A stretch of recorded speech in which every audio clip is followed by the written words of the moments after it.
CNews, 5h58, bienvenue à tous dans cette matinale. À la une, ce matin, le sujet numéro 1 de discorde entre le ministre de l'Intérieur et la maire de Paris.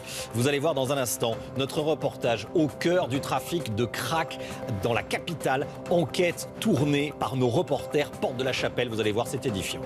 Cachez ce voile que je ne saurais vous. C'est donc une enquête CNews édifiante qu'on vous diffuse ce matin. Un reportage tourné Porte de la Chapelle à Paris sur ce que l'on appelle la colline, un bidonville qui est devenu au fil des ans le plus grand supermarché de crack à ciel ouvert. Drogue, violence évidemment, à tel point que certains élus interpellent la maire de Paris, Anne Hidalgo, sur cette situation dangereuse pour les riverains. Il est très rare que des caméras arrivent à pénétrer dans ce haut lieu du trafic de drogue. Sophia Rousseau, Sibylle Delettre. Ce lieu est surnommé la colline du crack. Nichés dans des cabanes de fortune, les toxicomanes consomment et dealent à l'abri du monde extérieur.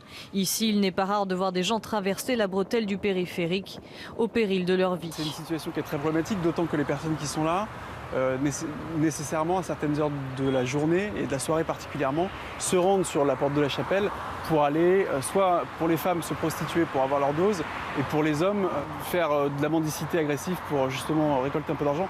Et parfois, ça peut mal se passer. Quelques minutes après notre arrivée, il faut déjà quitter les lieux. Un homme tente de nous intimider. Juste à côté, une station-service où les clients, sollicités par des personnes sous l'emprise de drogue, ne semblent même plus réagir à ces scènes surréalistes.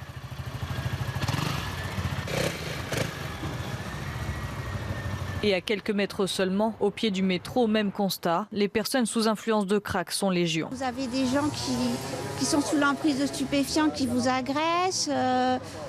J'ai des amis qui habitaient là, qui avaient des enfants qui ont dû déménager.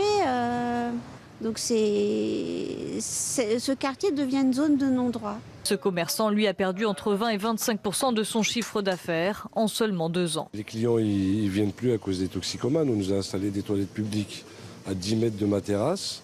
Il n'y a que les toxicomanes qui les utilisent. Toute la journée, ils demandent des sous aux clients. Franchement, ça devient de plus en plus difficile dans ce quartier. Commerçants et riverains prévoient une grande manifestation pacifique en septembre prochain, dans l'espoir de faire bouger les lignes.